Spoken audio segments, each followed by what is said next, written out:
So hello friends, welcome back to the channel. और नए दिन की शुरुआत हो गई है। अभी हमें चित्रकूट में, और चित्रकूट से महोबा वाला जो टर्न पड़ता है या माइलस्टोन पड़ता है, 21 किलोमीटर का माइलस्टोन पड़ता है, वहाँ पे हम खड़े हुए हैं, जहाँ से ये बुंदेलखंड एक्सप्रेसवे की शुरुआत हो रही है। इनफैक्ट यहाँ से ही ये बुंदेलखंड एक्सप्रेसवे आपका इटावा तक जाएगा। तो हम खड़े हुए हैं बीच में जहाँ से शुरुआत हो रही है, और यहाँ पे भी काम अभी उस हिसाब से कंप्लीट नहीं हुआ है। ये आपको दिख रहा होगा पीछे के एरिया में। काफ़ी बड़ा प्रोजेक्ट है, 296 किलोमीटर का, काफ़ी बड़े एरिया से होते हुए जा रहा है।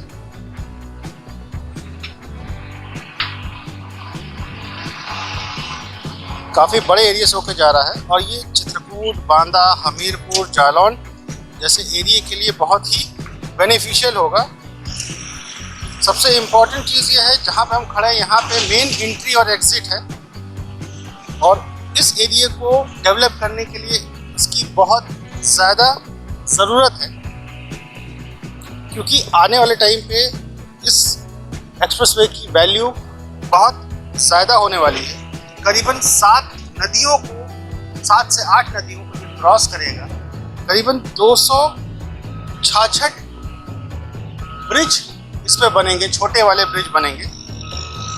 उसके बाद अगर हम इसको देखें तो इस एरिया के हिसाब से इसमें 4 रेलवे ओवरब्रिज बनेंगे, 14 बड़े ब्रिज बनेंगे, 6 टोल प्लाजा है। सबसे इम्पोर्टेंट चीज़ है कि 6 टोल प्लाजा है अलग अलग जगह से कवर करने के लिए इसको, और 7 रैम्प होंगे चढ़ने और उतरने के लिए। 18 फ्लाईओवर भी इसमें बने, और ये भी फ्लाईओवर का काम है जो यहाँ पे हो रहा है इस नेशनल हाईवे के ऊपर में। ये भी फ्लाईओवर का काम यहाँ पे चल रहा है। तो हमारी ये कोशिश है कि ये आपको एग्जैक्ट पिक्चर, ग्राउंड रिपोर्ट से जो एग्जैक्ट इंफॉर्मेशन है वो आपको दिखाएं। मेन चित्रकूट एरिया है, चित्रकूट एरिया को कि कब तक ये कवर हो पाएगा, जो हमारी यहाँ पे बात होती है उस हिसाब से उनको अभी कम से कम 2 से 3 महीने लगेंगे इसको कंप्लीट करने में मेन लोकेशन से। तो थोड़ा सा टाइम ज़रूर इस पर लगने वाला है।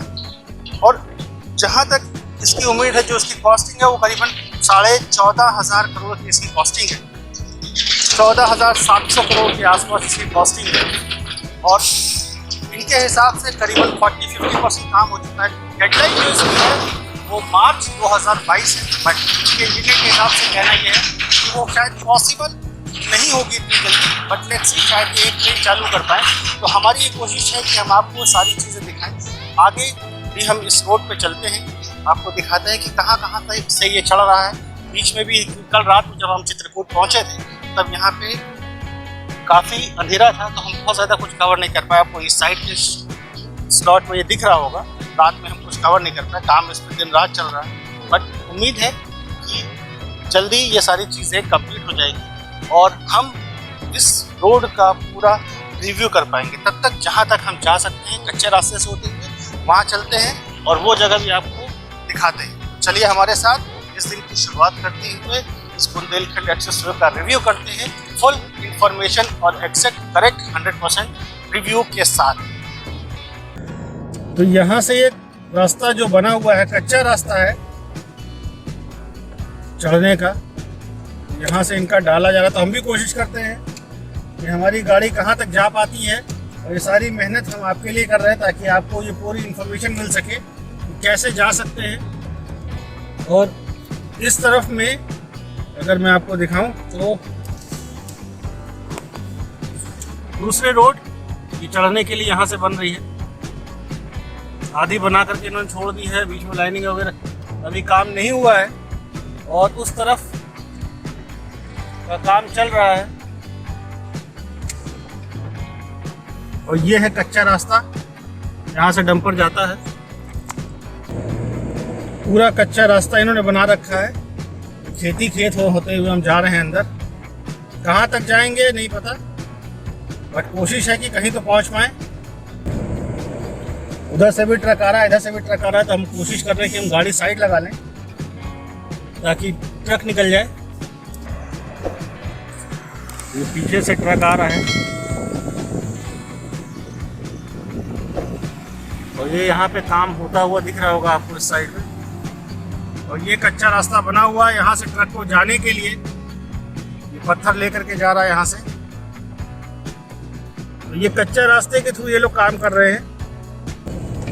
तो हम भी ट्रक के पीछे पीछे निकल लेते हैं, देखते हैं कहाँ तक पहुँचते हैं। जहाँ जगह मिलेगी वहाँ से गाड़ी घुमा करके हम आपको कोशिश करेंगे जितनी चीज़ें दिखा सकते हैं वो दिखाएं। तो मैं फिर से यही कह रहा हूँ कि ये मेहनत सिर्फ इसलिए की जा रही है ताकि आपको एग्जैक्ट इन्फॉर्मेशन मिल सके कि एक्चुअली में कितना काम हुआ है और कैसे हम इस जगह को यूज़ कर सकते हैं या कब तक ये जगह कंप्लीट हो पाएगी। ये सिर्फ हमारी कोशिश है आपको दिखाने की। तो अब हम यहाँ से वापसी की तरफ हो रहे हैं और निकलने की जगह कम है। यहाँ से तो ट्रक निकल गया और इसी कच्चे रास्ते पे हम अंदर तक गए। ज़्यादा कुछ दिखा नहीं। वहाँ इनका डिपो बना हुआ है जहाँ से ये मटेरियल डंप कर रहे हैं, गिट्टियाँ ला रहे हैं सड़क पर डालने के लिए। तो सामने और लेफ्ट साइड में आपको दोनों जगह दिख रहा होगा इस तरीके से पूरा काम होता हुआ। हम ये कोशिश कर रहे हैं कि आपको मेन एंट्री और मेन एग्जिट भी दिखा दें कि आप ये समझ सकें कि अभी जिन्होंने ये बोला है कि काम 70-80% कंप्लीट हो गया है, वो एक्चुअल पोजीशन और जो अभी है वो पोजीशन, वो दोनों चीज़ हम आपको दिखाने की कोशिश कर रहे हैं ताकि आपको ये क्लियर इन्फॉर्मेशन रहे कि अभी इसका काम अधूरा है और ये प्रोजेक्ट में अभी टाइम लगने वाला है। बहुत इजी नहीं है क्योंकि बड़ा प्रोजेक्ट है, करीबन 296 किलोमीटर का, 14,500 से ऊपर का अमाउंट है और पिछले 2 सालों से इस पर काम चल रहा है। डेडलाइन इसकी ऑफिशियली जो है वो है मार्च 2022। उससे पहले तो ये कंप्लीट होना पॉसिबल नहीं है, उसके पहले तो ये बिल्कुल भी पॉसिबल नहीं होगा। देखिए सामने का रोड, यहाँ पे काम होता हुआ दिख रहा है आपको। अब हम यहाँ से निकल रहे हैं बांदा के लिए।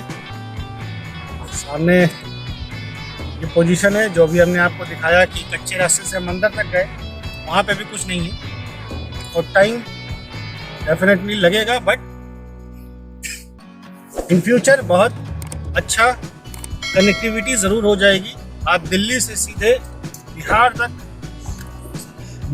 बिहार तक जा पाएंगे इस रूट से। ये सबसे अच्छी चीज़ हो जाएगी क्योंकि पहले आपको यमुना एक्सप्रेसवे मिल जाएगा, उसके बाद आगरा एक्सप्रेसवे मिल जाएगा, उसके बाद आपको पूर्वांचल एक्सप्रेसवे मिल जाएगा और पूर्वांचल एक्सप्रेसवे के बाद साथ में कनेक्टेड ये बुंदेलखंड एक्सप्रेसवे मिल जाएगा। बीच में एक गंगा एक्सप्रेसवे का भी काम चल रहा है, वो किस हद तक कंप्लीट हुआ है वो अभी बताना मुश्किल है, लेकिन हमारी ये कोशिश होगी आने वाले टाइम पे हम उसको भी रिकॉर्ड करें। चलिए यहाँ से हम पहुँचते हैं बांदा और देखते हैं कि बांदा में हमें कुछ दिखता है कि नहीं। Do wear your seat belts for a safe drive. यहाँ से हमारी वापसी की शुरुआत हो गई और ये सारी इन्फॉर्मेशन जो हमने आपको दी है ये एग्जैक्ट इन्फॉर्मेशन है और अक्टूबर मिड में हमने इसको रिकॉर्ड किया है और इस वीडियो को हम जल्दी से जल्दी रिलीज करेंगे ताकि आपको करेक्ट इन्फॉर्मेशन ऑन टाइम मिल सके। अब हम निकल चुके हैं बांदा के लिए। सीधे यहाँ से करीबन 57 किलोमीटर है बांदा और जब ये रोड बन जाएगा तो हमें नीचे से जाने की जरूरत नहीं पड़ेगी, हम एक्सप्रेसवे ही यूज़ कर सकते हैं बांदा उतरने और चढ़ने के लिए। और कनेक्टिविटी आने वाले टाइम पे बहुत अच्छी होने वाली है यूपी में। रोड थोड़ी बहुत ख़राब है और सिंगल लेन रोड है ये। तो फाइनली हम पहुंच गए हैं बांदा करीबन 58 किलोमीटर चलने के बाद और अभी हम हैं तिंदवारी रोड पे। और तिंदवारी रोड पे पहुंचने के बाद आपको यहाँ से जैसा हमने दिखाया था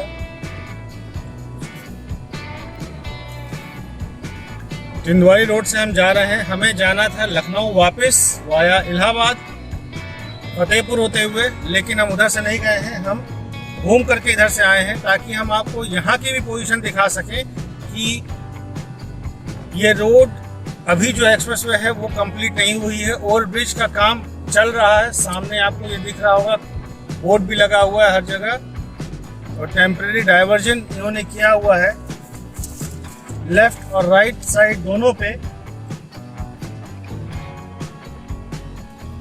ये सारी मेहनत सिर्फ आप लोगों के लिए कि आपको एग्जैक्ट पिक्चर मिल पाए, एग्जैक्ट इंफॉर्मेशन मिल पाए इस बुंदेलखंड एक्सप्रेसवे की। देखिए ब्रिज कंप्लीट नहीं है, यहाँ पे भी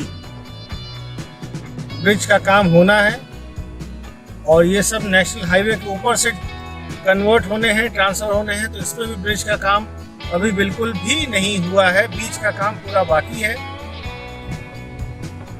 रोड का काम दोनों तरफ चल रहा है, और इन्होंने डाइवर्जन दे रखा है यहाँ पे कि ये भी नेशनल हाईवे है।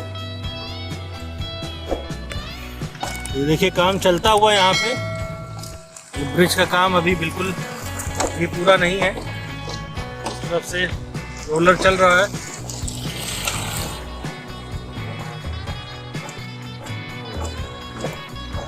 और एग्जिट और एंट्री का काम चल रहा है, लेकिन वो भी अभी कंप्लीट नहीं है। देखिए उन्होंने ला करके वहां तक तो उतार दिया, उसके बाद रोलर अभी चल रहा है।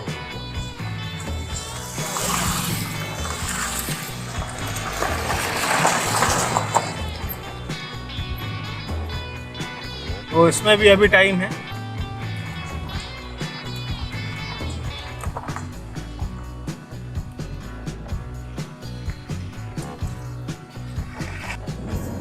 और इस तरफ में भी अगर हम उल्टी तरफ से दिखाएं तो आपको इस तरफ में भी काम अभी नहीं हुआ है। ये देखिए ट्रक वगैरह जा रहे हैं, यहाँ पे काम की पोजीशन ये है जो आपके सामने है। ट्रेन वगैरह अपना काम कर रही हैं, और रैंप उतरने वाला जो है उस पर भी काम चल रहा है, गिट्टियां अभी पड़ रही हैं, लेकिन सड़क का काम अभी नहीं हुआ है। ये है एग्जैक्ट पोजीशन इनके सेकंड ग्राउंड से। बांदा पे मेन एग्जिट उतरना है, इसलिए हम इधर से होकर के वापस जा रहे हैं आपको दिखाते हुए कि दोनों तरफ से अभी काम बचा हुआ है, और ये अभी टाइम लेगा। जो फीडबैक है, मैं बार बार ये रिपीट कर रहा हूँ इसलिए क्योंकि बहुत से लोगों ने ये बोला है कि इतना इतना काम कंप्लीट हो गया, बट एक्चुअल पोजीशन जो है वो ये है कि अभी ये काम इस तरीके से रुका हुआ है। और ये हमने आपको जो इस पिछले वाले ब्लॉग में दिखाया था वो था प्रोजेक्ट 4, ये प्रोजेक्ट 2 है। और जहां से हमने अभी सवेरे आपको दिखाया जब हम निकल के आए चित्रकूट से, वो ग्राउंड 0 है जहां से इसकी शुरुआत हुई है, या जहां पे ये एंड हो रहा है आकर।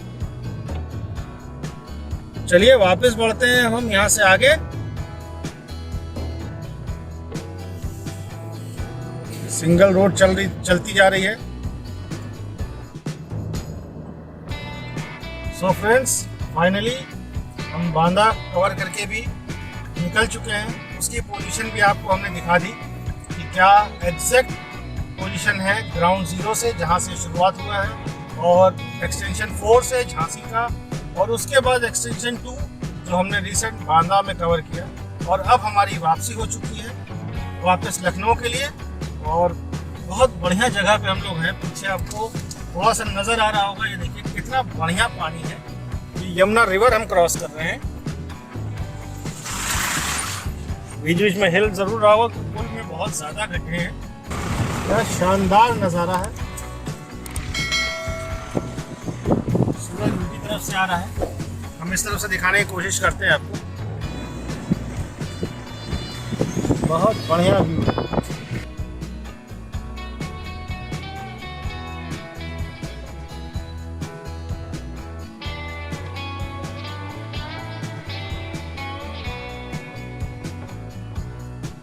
तो अब हम यमुना रिवर क्रॉस कर रहे हैं वहाँ से निकलने के बाद, और लखनऊ वापसी हो रही है हमारी। तो उम्मीद है आपको ये हमारी कोशिश पसंद आई होगी। अगर हमारी ये कोशिश पसंद आती है प्लीज़ लाइक शेयर और कमेंट ज़रूर कीजिएगा, और किस एरिया के बारे में या बुंदेलखंड एक्सप्रेस से रिलेटेड और कौन सी जानकारी आप चाहते हैं वो भी आप प्लीज़ कमेंट करके ज़रूर बताइएगा। और हमारी कोशिश होगी कि हम वो भी आपको दिखाएं आने वाले व्लॉग में। तब तक हम इस व्लॉग को यहीं करते हैं एंड, और आप तब तक इस नज़ारे का मज़ा लीजिए और हम पहुंचते हैं Lucknow. Thank you so much everyone for your wonderful love and support. Thank you.